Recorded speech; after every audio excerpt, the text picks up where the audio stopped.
रोहित का घर पुराने कब्रिस्तान के पीछे था और उसके घर के छत से वह कब्रिस्तान अच्छे से दिखता था।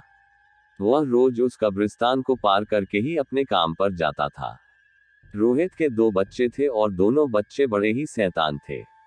बड़े बेटे का नाम रॉकी और छोटे बेटे का नाम विकी था।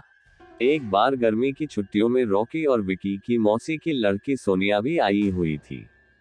तीनों मिलकर रात के लगभग 12 बजे एक रूम में ट्रूथ और डेयर खेल रहे थे। रॉकी सोनिया से पूछता है कि तुम ट्रूथ लोगी या डेयर। सोनिया डेयर लेती है और पूछी है कि तुम लोग कुछ खतरनाक करने के लिए तो नहीं कहोगे ना। रॉकी, ये हुई ना बात, तो जाओ अब छत पर घूम करके आओ और छत पर रखे गमले में से फूल तोड़कर लाना होगा, तभी हमें पता चलेगा कि तुम छत पर से आई हो। सोनिया, छत पर से तो कब्रिस्तान दिखता है। नहीं, मैं नहीं जाऊंगी। रॉकी और विकी दोनों सोनिया को छत पर जाने के लिए जबरदस्ती बोलते हैं। सोनिया छत पर जाती है और जैसे ही गमले में लगे फूल की तरफ बढ़ती है, तभी उसकी नजर कब्रिस्तान की ओर पड़ती है। कब्रिस्तान में एक बड़ा सा सूखा पेड़ होता है। वह देखती है कि उस पेड़ पर एक सर कटी हुई उल्टी लाश लटक रही होती है। सोनिया उसे देखती है और जोर से चिल्लाती हुई बेहोश हो जाती है। फिर जब सोनिया बहुत देर तक छत पर से नहीं लौटती है तो रॉकी और विकी दोनों डर जाते हैं और वह छत पर जा करके देखते हैं तो पाते हैं कि सोनिया बेहोश पड़ी है। वो तुरंत अपने पापा को बुलाते हैं और सारी बात बताते हैं।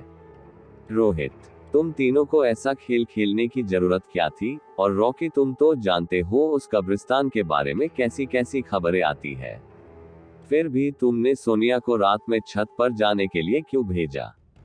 रॉकी, सॉरी डैड, मुझसे गलती हो गई, हम आगे से ऐसा नहीं करेंगे। रोहित, और फिर कभी दोबारा ऐसा काम किया तो तुम दोनों को उसी कब्रिस्तान में छोड़ आऊंगा। अच्छा सोनिया बेटी, ये बताओ तुमने वहां ऐसा क्या देख लिया था कि तुम वही बेहोश हो गई? सोनिया सहमी हुई हालत में रोहित को सारी बात बताती है कि उसने क्या देखा। रोहित ने उस कब्रिस्तान के बारे में ऐसी खबरें पहले भी सुनी हुई थी, इसलिए वह सोनिया को डांटता नहीं है और बच्चों को संभल कर रहने की सलाह देता है। एक दिन रोहित को काम से छुट्टी मिलने में देर हो जाती है और उस दिन उसे ऑटो भी नहीं मिलता है। वह पैदल ही घर की ओर चल पड़ता है। इधर विकी और रॉकी दोनों आपस में बात करते हैं। रॉकी, विकी, तुम्हें क्या लगता है सोनिया ने जो कहा वो सच है? मुझे तो लगता है कि वो सिर्फ बातें बना रही है, वो उसका भ्रम होगा।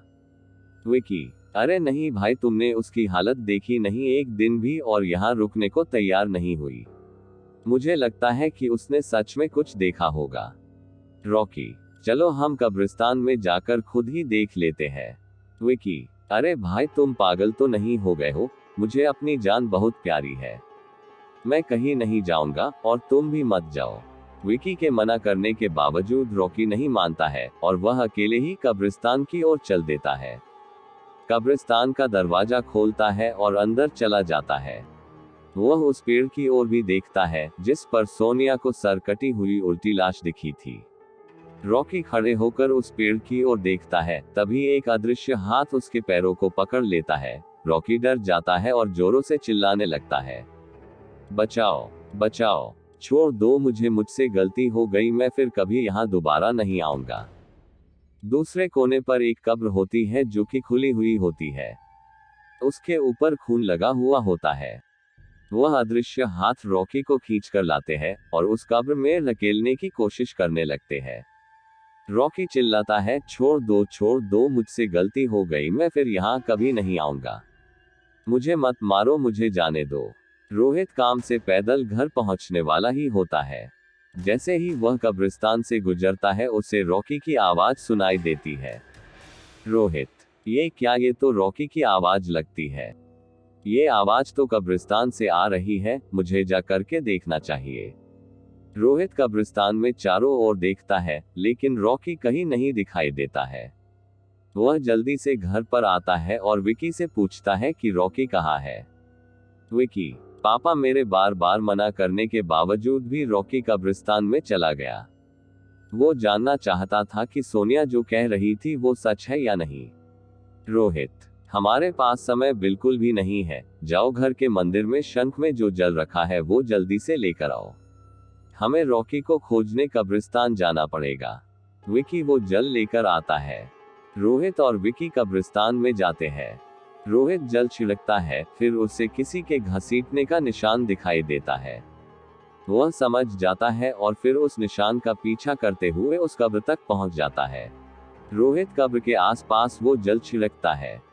कब्र से अजीब अजीब सी आवाजें आती है। विकी बहुत डर जाता है। रोहित, मुझे लगता है कि श्रापित प्रेत आत्माओं ने रॉकी को इस कब्र के अंदर कैद कर लिया है।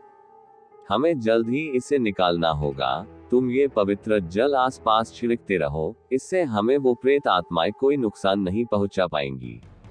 मैं कब्र को खोलने की कोशिश करता हूँ।